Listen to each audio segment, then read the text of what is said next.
नमस्कार दोस्तों। डॉक्टर साहब, मुझे आंख में थोड़ी सी परेशानी हो रही थी तो आई चेकअप के लिए मैं अपने एक डॉक्टर के पास गया और उन्होंने मेरी आंख में मोतियाबिंद बता दिया और मुझे जल्द से जल्द ऑपरेशन की सलाह दी। लेकिन मुझे देखने में से कोई बहुत तकलीफ नहीं होती है, मैं अपने रोजमर्रा के काम कर पाता हूँ।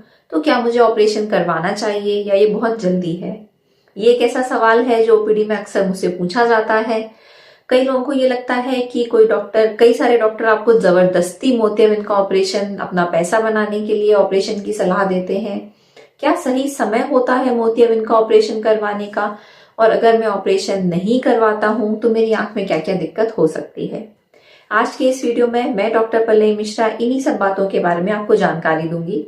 पूरी जानकारी के लिए मेरे इस वीडियो को एंड तक जरूर देखिएगा और अगर मेरे वीडियो आपको पसंद आता है तो मेरे चैनल को सब्सक्राइब करिएगा और मेरे इस वीडियो को बाकी लोगों के साथ में शेयर करिएगा। तो चलिए बिना समय गंवाए शुरू करते हैं आज का ये वीडियो। तो सबसे पहले तो हम ये समझते हैं कि मोतियाबिंद होता क्या है। क्या मोतियाबिंद एक ऐसी बीमारी है जो कि कैंसर की तरह होती है कि अगर हम उसका जल्द से जल्द इलाज नहीं करवाएंगे तो वो एक कैंसर की तरह हमारे शरीर में फैलता रहेगा? हमारी क्या लाइफ एक्सपेक्टेंसी को कम कर सकता है? क्या ये एक ऐसी इमरजेंसी कंडीशन होती है जिसका हमें तुरंत इलाज करवा लेना चाहिए? तो मोतियाबिंद बेसिकली जो हमारा नेचुरल लेंस होता है उसमें सफेदी आने को बोलते हैं या फिर उसकी ओपेसिफिकेशन को बोलते हैं। जैसे जैसे हमारी उम्र बढ़ती है वैसे वैसे हमारे शरीर में कुछ कुछ बदलाव आते हैं। अगर हमारी लाइफस्टाइल बहुत अच्छी भी है, हमने एक हेल्दी लाइफस्टाइल भी मेंटेन कर रखी है, तो भी बढ़ती उम्र के साथ साथ हमारे चेहरे पर झुर्रियां पड़ती हैं, हमारी खाल ढीली होने लगती है, हमारी जो चलने की जो रफ्तार होती है वो कम होती जाती है, हमारी आंखों की निगाह कम होती जाती है, हमारे बाल सफेद होने लगते हैं। तो ऐसा ही कुछ मोतियाबिंद में भी होता है। जो हमारा नेचुरल लेंस है वो उम्र के साथ साथ उसमें सफेदी आने लगती है, उसमें पीलापन आने लगता है और यही मोतियाबिंद होता है जो कि लगभग हर इंसान को अपनी लाइफ में इवेंचुअली होना ही होना है। और ये जो मोतियाबिंद बनने की जो दर होती है ये बहुत ही धीमी होती है, एक बहुत ही ग्रेजुअल प्रोसेस होती है। ऐसा नहीं होता है कि आप एकदम से सुबह सोकर उठते हैं और आपकी आंख का मोतियाबिंद पका हुआ होता है। नहीं, ऐसा बिल्कुल नहीं होता है। मोतियाबिंद धीरे धीरे बढ़ता है। तो आप उस जो धीरे धीरे आपकी निगाह कम होती जा रही है आप उसके साथ में एडजस्ट करते चले जाते हैं। जैसे कि पहले आप गाड़ी चला लेते थे पर अब आपको हल्का सा धुंधलापन लगता है तो आप गाड़ी चलाना अवॉइड करते हैं। और क्योंकि आपकी उम्र भी ज्यादा हो रही है, आपके पास ड्राइवर होता है, घर में बच्चे होते हैं, तो वो भी आपको बोलते हैं कि अगर आपको कहीं भी बाहर जाना है तो आप खुद से मत ड्राइव करिए। शरीर क्योंकि उतना साथ नहीं देता है तो आप ड्राइवर के साथ जाते हैं या अपने किसी बच्चे के साथ जाते हैं। आपको जो देखने में जो परेशानी हो रही होती है उसको भी आप तेज रोशनी के साथ में एडजस्ट करने की कोशिश करते हैं। और एक चीज है जो बहुत सारे लोग मुझसे कहते हैं कि पहले तो मुझे पास का चीजें पढ़ने में चश्मा लगाने की जरूरत पड़ती थी, लेकिन अब तो मैं बिना चश्मे के ही हर चीज पढ़ लेता हूँ। अखबार अगर कुछ होता है या मोबाइल होता है मैं बिना चश्मे के ही देख लेता हूँ। तो एक बात मैं आपको बताना चाहती हूँ कि जब आपको चीजें, पास की चीजें बढ़ती उम्र के साथ में बिना चश्मे के दिखने लगे तो वो एक पहला साइन होता है कि वो आपको मोतियाबिंद बन रहा है। आपकी पास की निगाह तो अच्छी हो जाती है और जिसे कि हम लोग सेकेंड साइट बोलते हैं। लेकिन जैसे जैसे आपकी पास की निगाह अच्छी होती है वैसे आपकी दूर की निगाह कम होती जाती है। आप दूर से चेहरे को नहीं पहचान पाते हैं। आपको एक बहुत ही कॉमनली लोगों को ऐसा लगता है कि हमको अपनी आंख के सामने बादल सा दिखाई दे रहा है, एक धुंध सी छाई हुई है हमारी आंख के सामने और लोग उसी के साथ में एडजस्ट करने लगते हैं। और जब आप इन सब परेशानियों के लिए डॉक्टर के पास जाते हैं और जब डॉक्टर आपको ऑपरेशन का बोल देता है तो हर कोई एकदम से बहुत ज्यादा पैनिक कर जाता है। लोगों को लगता है कि अभी तो मेरी आंख बिल्कुल ठीक थी, मुझे ये ऑपरेशन के लिए क्यों बोल रहे हैं। अब आते हैं अपने मेन सवाल पर कि मोतियाबिंद का ऑपरेशन हमें कब करवाना चाहिए।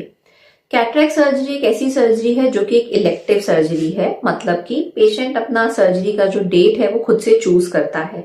ये एक ऐसी कोई इमरजेंसी सर्जरी नहीं होती है जिसमें कि आपको करानी ही करानी है। जैसे मान लीजिए कोई हार्ट अटैक है, आपको कोई दिल की बीमारी है, या अगर आपको गॉल ब्लैडर में पत्थर है, वहां पर अगर पेन उठा है तो उसमें आप अपनी तारीख, अपना समय डिसाइड नहीं कर सकते हैं।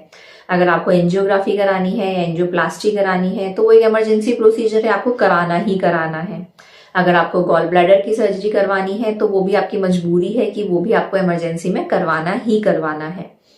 मोतियाबिंद का ऑपरेशन दूसरी तरफ एक इलेक्टिव सर्जरी होता है कि आप आराम से अपने घर वालों से डिस्कस कर लीजिए, आप अपना मन बना लीजिए, अगर आपके कोई इंपॉर्टेंट काम अगर है तो आप वो निपटा लीजिए और उसके बाद में आप अपनी सर्जरी प्लान कर सकते हैं।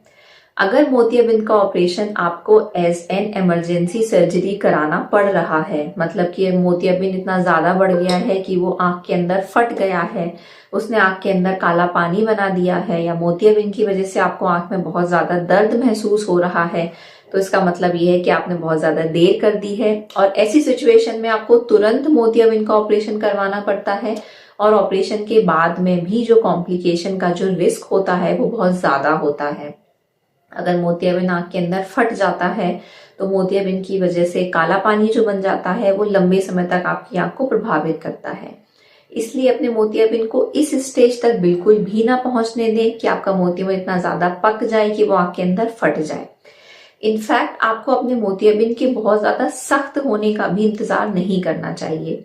रीजन मीन कि जब मोतियाबिंद बहुत ज्यादा सख्त हो जाता है, वो बहुत ज्यादा हार्ड हो जाता है, और जब हम फेको विधि से आंख के अंदर जाकर उसको तोड़ने की कोशिश करते हैं तो मरीज को बहुत ज्यादा तकलीफ होती है।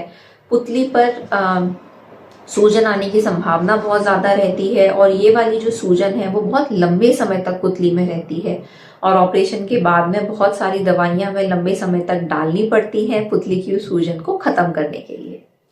तो अगर आपके डॉक्टर ने आपको तुरंत मोतियाबिंद के ऑपरेशन की सलाह दी है तो आपको क्या करना चाहिए?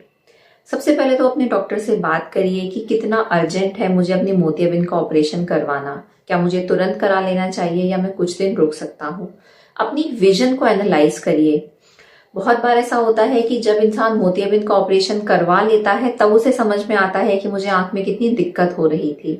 अगर आपको ऐसा लगता है कि मुझे दूर से जो चेहरे हैं वो साफ में दिखाई नहीं देते हैं, मैं बाथरूम में जाता हूँ तो मुझे फर्श में पड़ा हुआ पानी नहीं दिखाई देता है, मुझे रोड क्रॉस करने में दिक्कत हो रही है, मैं अगर सूरज की तेज धूप में निकलता हूँ या मैं रात में अगर गाड़ी ड्राइव करता हूँ तो मुझे हेडलाइट की चौंध बहुत ज्यादा लगती है, सूरज की तेज रोशनी में मैं अगर जाता हूँ तो मुझे एकदम से लगता है कि आंख के सामने अंधेरा छा गया है, अगर ये सारे आपके लक्षण हैं तो ये बिल्कुल सही समय होता है मोतियाबिंद का ऑपरेशन करवाने का।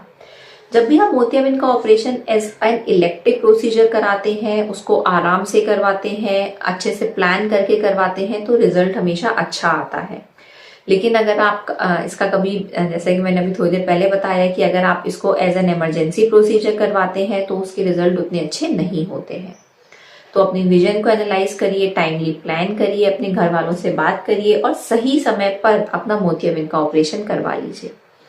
तो ये तो थी जानकारी कि अगर मुझे मोतियाबिंद है और मैं ऑपरेशन नहीं करवाता हूँ तो क्या होगा, मैं अभी फॉर द टाइम बीइंग मैं कुछ दिन के लिए ऑपरेशन टालना चाहता हूँ तो क्या वो ठीक है या नहीं। उम्मीद है मेरी ये जानकारी आपको पसंद आई होगी। आंख की बीमारी के संबंध में अगर आपको किसी भी विषय में कोई भी जानकारी चाहिए हो तो आप मुझे नीचे कमेंट बॉक्स में मैसेज कर सकते हैं। मिलते हैं अगले वीडियो में, तब तक के लिए अपना ध्यान रखिए, अपनी आंखों का ध्यान रखिए। जय हिंद।